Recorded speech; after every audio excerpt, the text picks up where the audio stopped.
வந்து மிகப்பெரிய உருவமா மாறணும்னே சுத்தி இருக்கிற எல்லா இடங்களையுமே வந்து சரமாரியா உடைச்சு நவுத்துறாங்க. அப்படியே உடைக்க நம்ம கோகு இருக்கான் பாத்தீங்களா, அவனையும் நசுக்கியே கொள்ளணும்னு கண்ணாவுன்னான்னு நம்ம கோகு அடிக்க நம்ம கோகு இருக்கிற எல்லா இடங்களும் மாறி மாறி ஓடிக்கிட்டு இருக்காங்க. இப்படியே ஓட நம்ம வெஜிட்டா விடாம நம்ம கோகுவை துரத்திக்கிட்டே இருக்க நம்ம கோகு இருக்கிற மலை எல்லா இடத்தையும் ஓடிக்கிட்டு தாங்க இருக்கான். இப்படியே ஓடிக்கிட்டு இருக்க நம்ம வெஜிட்டா என்ன சொல்றான், ஏ காக்கரோட்டு, உனக்கு நான் ஒரு விஷயத்த சொல்லவா, எப்ப வந்து ஒரு சயான் வந்து மிகப்பெரிய ஓசருவா மாறுறானோ அவன் நார்மலா இருக்கிறத விட 10 மடங்கு அவனுக்கு பவர் இன்க்ரீஸ் ஆகும். இப்ப என்னோட பவர் ரொம்பவே அதிகமா இருக்கு, இப்போ உன் கதையை முடிச்சே ஆகிறன்னு சொல்லிக்கிட்டு நம்ம வெஜிட்டா என்ன பண்றான், இங்கே இருந்து ஓங்கி ஒரு அடி அடிக்க நம்ம கோகு இங்கே இருந்து பறந்து போய் விழுகிறாங்க.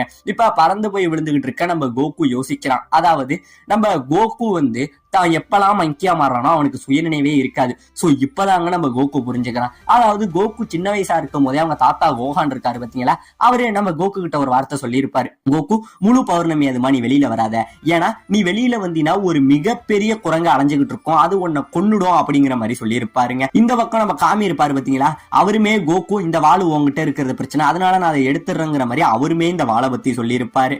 அது போக இவர் வந்து ஒரு வாட்டி இந்த மிகப்பெரிய மங்கியா மாதிரி இந்த சுத்தி உள்ள இடங்கள் எல்லாத்தையுமே அழிச்சிருப்பாரு பாத்தீங்களா. இப்பதாங்க நம்ம கோகுக்கு புரியுது, அப்ப இவ்வளவு நாள் இது எல்லா அழிவுக்கு காரணம் வேற யாரும் கிடையாது, நான் தான் மிகப்பெரிய ஓசருவா மாதிரி இந்த இடம் எல்லாத்தையும் அழிச்சிருக்கேன். அது மட்டும் கிடையாம என் தாத்தாவையுமே நான் தான் கொன்னு இருக்குன்னு சொல்லி கோகு